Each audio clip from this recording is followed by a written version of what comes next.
The Pacific War was a clash of empires, fought across endless seas and unforgiving jungles. Yet among the roaring engines, the bursting shells, and the cries of soldiers, there was one quiet image that stood out to Japanese troops. It was the sight of their American opponents opening a simple metal can, prying back the lid with a key, and revealing a block of pink meat. This was Spam, a processed pork product that seemed unremarkable at first glance. But for the Americans, it carried extraordinary meaning. Japanese soldiers could not understand why their enemies held such pride in this humble ration. To them, the obsession seemed absurd, a curious quirk of a nation they already viewed as strange and unfamiliar.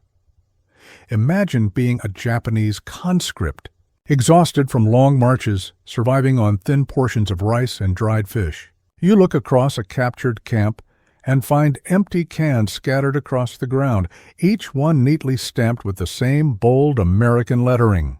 You see enemy soldiers laughing as they share slices of the salty meat, as if the battlefield were a picnic rather than a desperate struggle for survival. The sound of those tin lids being peeled back, the glistening meat being fried or eaten cold, seemed to echo a world away from your own harsh reality. In that moment, food became more than sustenance. It became a symbol of difference, a mark of the world that separated one army from another. For the Americans, Spam was more than just protein. It represented comfort, a piece of home sealed inside a can, something that connected soldiers to family dinners and quiet kitchens thousands of miles away. In an environment where the air reeked of gunpowder, where the nights were filled with the buzz of insects and the distant crack of rifles, the taste of Spam was familiar. It grounded men in a war that otherwise felt chaotic and alien. To eat it was to remember what they were fighting for and to reassure themselves that they remained part of something larger than the battlefield. The Japanese viewed this with confusion, even scorn. Their military tradition emphasized endurance, sacrifice, and survival with the bare minimum. To them, relying on canned meat seemed decadent, even weak. Soldiers raised to see rice as sacred could not comprehend why their enemies would cling so fiercely to something artificial. Yet what they dismissed as frivolous was in fact a revelation of American strength. Behind every can was a factory, behind every shipment was a convoy, and behind every meal was an industrial giant that never seemed to tire. This early context set the stage for a deeper clash than weapons alone could explain. The war was not only a contest of rifles and warships, but also a struggle between two very different visions of sustenance and survival. On one side stood Japan, determined but stretched thin, with rations that reflected the limits of its resources. On the other stood the United States, pouring forth not only weapons but also food in quantities that seemed impossible to match. To Japanese troops, the presence of Spam was a mystery. To American soldiers, it was a lifeline. As the first months of the Pacific Campaign unfolded, Spam appeared everywhere. In foxholes on Guadalcanal, aboard carriers in the Philippine Sea, and in camps along the beaches of Saipan, the cans stacked up like silent witnesses to the conflict. The Japanese could not ignore them. Each tin was proof of a supply system that dwarfed their own, a quiet but powerful reminder that the enemy fought with more than rifles and bombs. In that sense, Spam became part of the battlefield itself, as real as the sound of gunfire and as unforgettable as the fear of night attacks. The hook of the story lies in this simple contradiction. One side bewildered by the devotion to a can of meat, the other finding hope and endurance in its contents. This was the early context of a cultural and logistical divide that would only grow sharper as the war raged on. It was not just food. It was a statement, a reflection of national power wrapped in tin, carried into the heart of the Pacific by men who believed that, even in war, the taste of home could not be forgotten. The deeper the war in the Pacific grew, the more striking the differences between American and Japanese soldiers became. Nowhere was this clearer than in the food they consumed. Japanese troops carried meager rations, carefully measured to stretch across long campaigns, often consisting of a small bag of rice, a few strips of dried fish, and perhaps pickled vegetables if they were fortunate. For many, meals were repetitive and sparse, leaving soldiers constantly hungry and physically weakened. In contrast, their American counterparts seemed to open endless supplies of cans with Spam at the center of their diet. To Japanese eyes, the scene was surreal, a reminder that their enemies appeared to live in abundance even in the most remote and hostile environments. The contrast was not only about quantity, but also about perception. Japanese soldiers, steeped in traditions of discipline and austerity, regarded food as a matter of endurance. They believed that survival depended on the will to push forward even with little sustenance. Americans, however, saw food differently. They sought comfort, variety, and familiarity, even on the battlefield. Spam became more than nourishment. It became proof that the United States could carry a piece of home wherever its soldiers went. To Japanese troops who associated strength with sacrifice, this devotion to canned meat seemed laughable at first, even weak. Yet it was precisely this difference that revealed the hidden power of the American system. On the battlefield, these contrasts took on symbolic weight. Imagine a Japanese infantryman advancing into a captured American camp, hungry after days of meager meals. Around him, he finds dozens of empty Spam tins scattered across the ground. He picks one up, examines its foreign markings, and wonders at the mystery inside. For him, food was scarce, a constant battle against hunger and fatigue. For his enemy, food seemed plentiful, never-ending, and strangely joyful. That empty can became more than trash. It was a taunt, a physical reminder of an imbalance that could not be ignored. To American soldiers, Spam was a source of humor as much as sustenance. They joked about its endless presence, traded it between units, and sometimes even mocked its monotony. But beneath the laughter was an unspoken truth. They could joke about it precisely because they never feared running out. For the Japanese, such laughter seemed arrogant, a luxury that hunger would never allow. The cultural divide was as sharp as the clash of swords and rifles. One side mocked abundance, the other endured scarcity, and between them lay a chasm as wide as the ocean they fought across. This contrast also seeped into morale. For American troops, eating Spam was often a shared ritual, something that brought them together in camaraderie. Soldiers gathered around campfires, frying slices in their mess kits, telling stories that reminded them of home. The smell of sizzling meat, greasy and salty, rose into the tropical air, clinging to uniforms and weapons alike. For the Japanese watching from the shadows, such scenes could feel disheartening. They were struggling to survive, yet their enemies seemed to feast even in the midst of war. The disparity was more than cultural, it was strategic. Japan could not sustain its men with abundance, while America seemed to overflow with supplies. Each meal, each can of Spam was a reminder of this imbalance. Japanese soldiers who once laughed at the obsession began to see the truth. Their enemies' devotion to canned meat was not foolishness. It was power in disguise, a reflection of a system that could fight with both rifles and rations and never run dry. In this way, food became not just a difference of taste, but a difference of destiny. The conflict between scarcity and abundance, between endurance and comfort, would shape the war as much as weapons or tactics. The Japanese struggled to reconcile what they saw, bewildered by the sight of soldiers clinging to a processed food with such devotion. Yet behind every can was a story of industrial strength, logistical mastery, and cultural determination. The contrast that began as mockery would soon become a source of unease. For Japanese troops, the more they saw Spam, the more they realized it was not weakness at all, but the quiet proof of a power that could not be matched. To understand why Spam carried such weight in the Pacific War, we must look back to its origins. In the United States of the late 1930s, Hormel Foods introduced Spam as a simple solution to an everyday problem: how to provide affordable meat that would not spoil quickly. The product was designed for the modern American household, a canned pork and ham mixture that could be stored on a shelf for months and opened in minutes. It was convenient, dependable, and inexpensive, qualities that made it quickly popular across the country. What began as a household food item soon became something larger. As the world descended into war and the United States mobilized its vast resources for global conflict, the American military adopted Spam not as a luxury, but as a necessity. With battlefields stretching thousands of miles from the mainland, supplying troops with fresh meat was nearly impossible. Frozen food spoiled in tropical heat, and long voyages across the Pacific meant rations had to last for weeks, even months.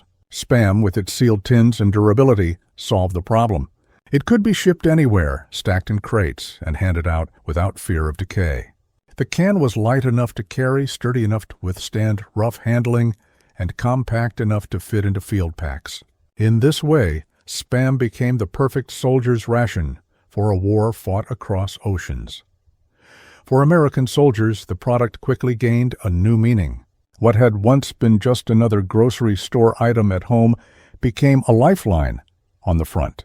The sight of those familiar blue and yellow labels brought reassurance in an unfamiliar world. On beaches littered with shrapnel and in jungles heavy with humidity, a can of Spam was more than food. It was a reminder of America's industrial power and its ability to provide for its men no matter where they were. The soldiers who received it came to see the product as a direct connection to the nation they had left behind. Japanese troops, however, could not understand this devotion. Their rations were deeply tied to cultural identity, with rice regarded as sacred and symbolic of the nation's strength. They were trained to endure with little and to view hardship as honorable. To them, food was not about comfort, but about survival, a necessity to keep fighting rather than a pleasure to be enjoyed. The idea that Americans would cling to canned meat, laugh about it, and even celebrate it seemed strange. It ran against their military philosophy, which emphasized sacrifice over indulgence. Yet what the Japanese dismissed as weakness was, in fact, a demonstration of strength. Spam symbolized the United States' ability to mass-produce and distribute supplies on a scale that no other nation could match. Every can represented a factory back home running day and night, turning raw materials into sustenance for millions. It represented shipping convoys that crossed oceans guarded by warships to deliver not only weapons, but also food. Behind the American soldier's casual meal was a system of logistics that revealed the nation's industrial dominance. The origins of Spam as a domestic convenience thus became transformed in the crucible of war. What began as an affordable grocery item became an emblem of American abundance and reliability. Japanese soldiers, seeing the cans pile up in captured camps, may have laughed at first. But gradually the laughter gave way to unease. They realized that the product symbolized more than American taste. It symbolized American power. In this way, Spam's story is not only about food, but about the machinery of war itself. It illustrates how something as ordinary as canned meat could embody the difference between two nations. For Americans, Spam was a piece of home that traveled across oceans. For Japanese soldiers, it was a mystery, a strange obsession that revealed the deeper truth of their enemy's strength. The background of Spam is therefore not just a tale of invention, but a foundation for understanding why it became so important on the battlefield. Once American troops began carrying Spam into the Pacific theater, its impact on the battlefield was immediate and profound. Soldiers could rely on it in situations where fresh supplies were impossible, ensuring that even in the harshest conditions, they would not go hungry. On islands where the jungle was thick and the heat oppressive, or aboard ships isolated for weeks at sea, Spam was always present. Its salty, greasy taste was not glamorous, but it was filling, dependable, and quick to prepare. For troops fighting far from home, the routine of opening a can provided a small comfort amid chaos. It meant that meals were not a gamble, but a certainty. Imagine an American Marine crouched in a foxhole during the Battle of Guadalcanal. His uniform is soaked with sweat, and the air is heavy with the smell of gunpowder and rotting vegetation. In the brief calm between firefights, he opens a can of Spam and slices off a piece with his knife. The taste is simple, oily, and overly salty, but in that moment it brings relief. It fills his stomach and steadies his nerves. For him and thousands of others, this small act of eating was a reminder that no matter how far from home they were, the army would always provide. For Japanese troops who encountered American camps, the sight was bewildering. They often came across piles of empty tins scattered on the ground, proof of meals that seemed lavish compared to their own. While they rationed out small measures of rice or endured hunger during extended campaigns, the Americans seemed to eat heartily, even in the midst of battle. To the Japanese, such abundance felt impossible. It was as if their enemies carried an endless supply of strength in metal cans.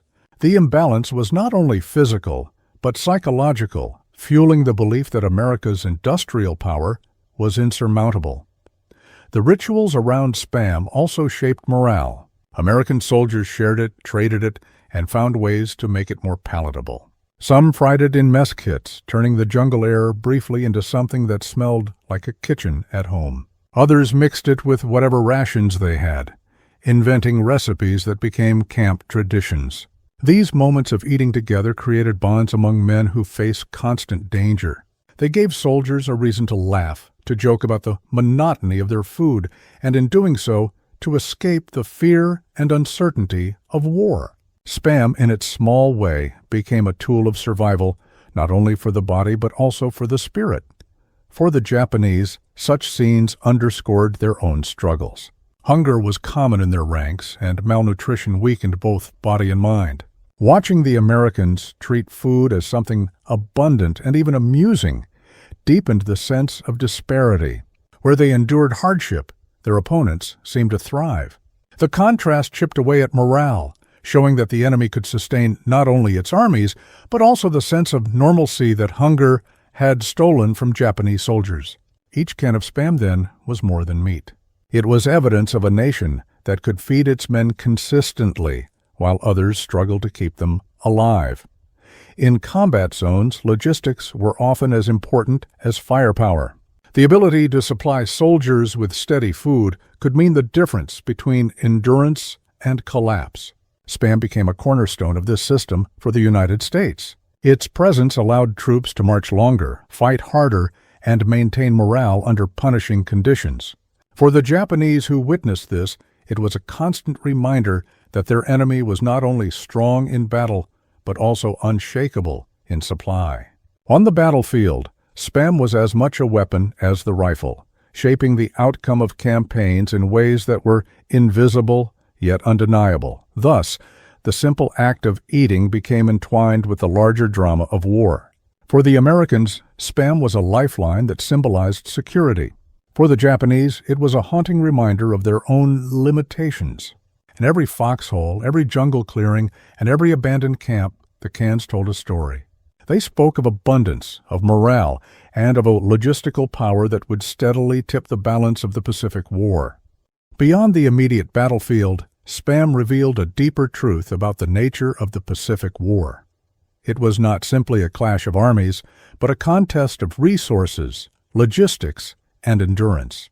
The United States, with its sprawling industrial base, could produce not only ships and planes, but also the food to sustain millions of men scattered across the globe. Spam became the most visible emblem of this abundance. For Japanese forces, the sight of American soldiers consuming it daily was more than strange, it was unsettling.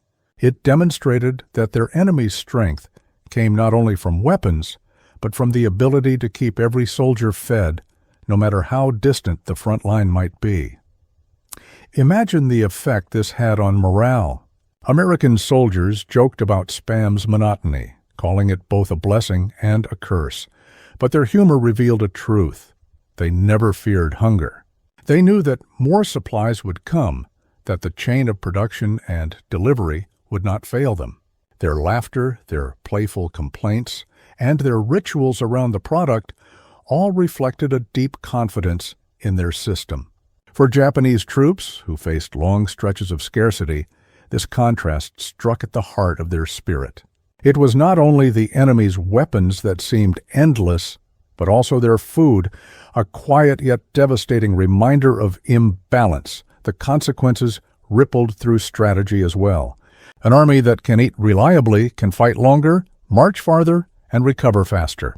American soldiers, though often weary, had the strength to endure long campaigns in harsh climates. They could rotate through battles without the same level of exhaustion brought on by hunger and malnutrition. Japanese forces, on the other hand, were often weakened before combat even began. Their bodies suffered from lack of proper nutrition, making it harder to match the stamina of their opponents. In this sense, spam and the logistics it represented became as decisive as bullets or bombs. The psychological dimension cannot be overlooked. Food is tied to culture, memory, and comfort. For Americans, spam became a reminder of home, but for the Japanese it became a symbol of an enemy that lived with plenty while they lived with less. Each can was a reminder that America could project not just force, but also culture across oceans. This realization ate away at Japanese morale in ways that no direct combat could. Hunger became more than a physical weakness. It became a reminder of inferiority. There were also broader implications beyond the soldiers themselves. Civilians in occupied territories often noticed the difference between the two armies as well. When American supplies arrived in force, they brought with them a visible sense of abundance, while Japanese forces struggled to provide even for their own men. Spam thus became a silent form of propaganda, a marker of American wealth and reliability that contrasted sharply with Japanese scarcity. For local populations, this distinction shaped perceptions of power and legitimacy. It was not lost on those who witnessed it that the United States seemed able to provide endlessly, while Japan could not. The wider consequences of spam, therefore, extended beyond taste or preference.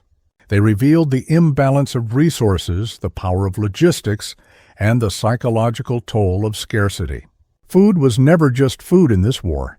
It was a measure of strength, a signal of endurance, and a symbol of which side could sustain its men for the long struggle ahead. Spam, in its humble can, became proof that America could fight a war of attrition not just with firepower, but with sustenance. For Japan, that realization was sobering. It suggested that their fight was not only against soldiers, but against an industrial system so vast that even its ration seemed unending. In the wider view of the Pacific War, spam was no longer just a battlefield curiosity. It became a sign of how the war would ultimately be decided. America's ability to keep its armies supplied, fed, and motivated shaped the conflict as much as naval battles or air campaigns. What seemed like a trivial detail to some was, in fact, a crucial element of victory. The wider consequences of spam reached into morale, strategy, and even the perceptions of civilians, proving that something as ordinary as a can of meat could shape the outcome of history. As the Pacific War reached its fiercest stages, the presence of spam became impossible for Japanese troops to ignore. In every captured camp, on every supply route, and even in the wreckage of destroyed American outposts, the same small cans appeared again and again. They were scattered on beaches after landings, stacked in crates on airstrips, and left behind in foxholes carved into the earth. To the Japanese soldier, already worn thin by hunger and fatigue, these cans became a haunting image. They spoke of an enemy who never seemed to run out, an enemy whose supplies were as endless as their determination. The difference between the two armies now seemed undeniable. On islands like Saipan, Leyte, and Iwo Jima, Japanese troops fought desperately, often with dwindling rations that could not sustain them for long. Many entered battle on empty stomachs, weakened before the fight even began. Meanwhile, American forces carried with them the same dependable rations they had relied on throughout the war, spam chief among them. While not loved by all, it gave them strength when strength was most needed. The battlefield itself became a stage where scarcity faced abundance, and the imbalance was written in the bodies and spirits of the men who fought. For American soldiers, spam took on a life of its own. They laughed about it, nicknaming it, inventing recipes, and trading it among units. Some claimed they grew tired of its greasy texture and salty taste, yet even in their complaints was a kind of reassurance. They could afford to be bored with their food because it was never absent. The simple act of joking about Spam reflected the depth of their logistical security. Imagine the sound of frying meat sizzling in mess kits, the smell rising into the humid night air, while nearby Japanese troops endured hunger pangs that never seemed to fade. The contrast could not have been sharper. For the Japanese, what had once been dismissed as weakness now became a symbol of despair. At first they had scoffed at the Americans for clinging to processed food, viewing it as proof of softness. But as the war dragged on, the endless supply of those cans became proof of something far more threatening. Each meal their enemies consumed was a reminder of the factories, the ships, and the convoys that never seemed to fail. The Japanese soldier might clutch a handful of rice, hoping to make it last another day, while watching his opponent eat freely from an unending supply. What began as ridicule turned to envy, and finally to resignation. The climax of this contrast was not a single battle, but a cumulative realization. By 1944 and 1945, the imbalance had grown so vast that it was visible in every aspect of the war. American soldiers marched into combat well-fed, their morale sustained not only by weapons and victories, but by the knowledge that their needs would be met. Japanese soldiers, by contrast, were increasingly gaunt, their willpower tested not just by bullets, but by hunger gnawing at their insides. The cans of Spam left behind on battlefields became silent trophies of abundance, visible proof of the enemy's unshakable strength. This moment revealed the war's deeper truth, that survival depended not only on bravery or discipline, but on the ability to sustain men day after day. Spam, in its unassuming tin, had become the perfect symbol of that reality. It represented the American ability to project power across the globe, to maintain supply lines that fed both body and spirit. In contrast, Japanese soldiers learned that endurance without resources could only go so far. The climax was not marked by the opening of a single can, but by the growing recognition that those cans would never stop coming. For the Americans, Spam became inseparable from the memory of the war itself. It was a constant companion in their victories, a source of jokes, comfort, and survival. For the Japanese, its endless presence was the undeniable proof that the balance of power could not be overturned. In this way, the climax of the Spam story in the Pacific was not a single decisive moment, but the steady, crushing weight of abundance against scarcity. And in that contrast, the outcome of the war was written. When the guns finally fell silent in 1945, the story of Spam did not end with the war. Across the Pacific, in places scarred by conflict, the humble canned meat remained. It had been carried ashore by American soldiers, eaten in jungle clearings, and stacked high in military depots. Now, with peace returning, Spam began to enter civilian life in ways no one had predicted. In Japan, Korea, the Philippines, and across island communities, it lingered as a reminder of wartime abundance, a taste that carried the unmistakable mark of American influence. For those who had once seen it as strange, it became a symbol of survival and adaptation. The Japanese troops who once puzzled over it would never forget the role it played. To them, Spam had embodied a strange obsession, one that seemed foolish in the early days of the war. But with time, it revealed itself as a sign of strength, proof that America's industrial machine could feed armies as effectively as it armed them. After defeat, the memory of those cans, so common in every captured camp, remained etched into the minds of men who had lived through scarcity.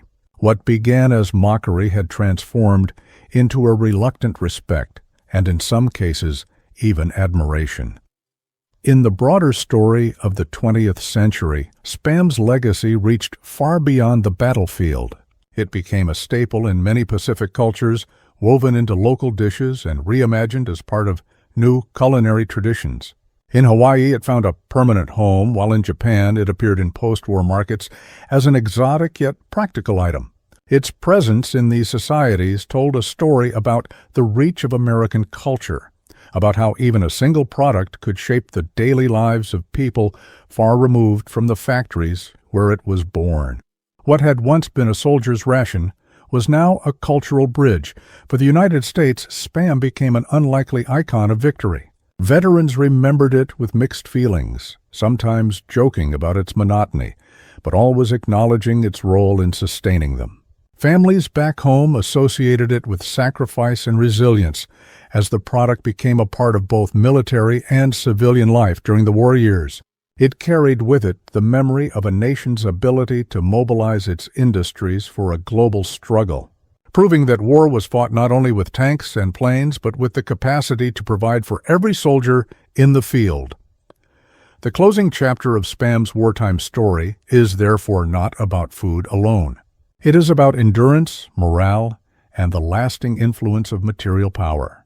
The Japanese, who had once looked at those cans with disbelief, came to see them as one of many symbols of an enemy they could not match. The Americans, who once teased each other about its greasy taste, would carry the memory of Spam into peacetime as part of their shared experience of survival. The product's legacy was both practical and symbolic, lingering long after the battles had ended. In the end, Spam's story in the Pacific War reflects a larger truth about history. Wars are not decided only by courage or strategy, but by the unseen forces that sustain armies day after day. Food, simple and unremarkable as it may seem, can shape morale, reveal industrial strength, and even become a cultural marker that survives long after the fighting stops. Spam, sealed in its unassuming tin, carried more than meat across the ocean. It carried the weight of a nation's power, the hope of its soldiers, and the memory of a war that reshaped the world.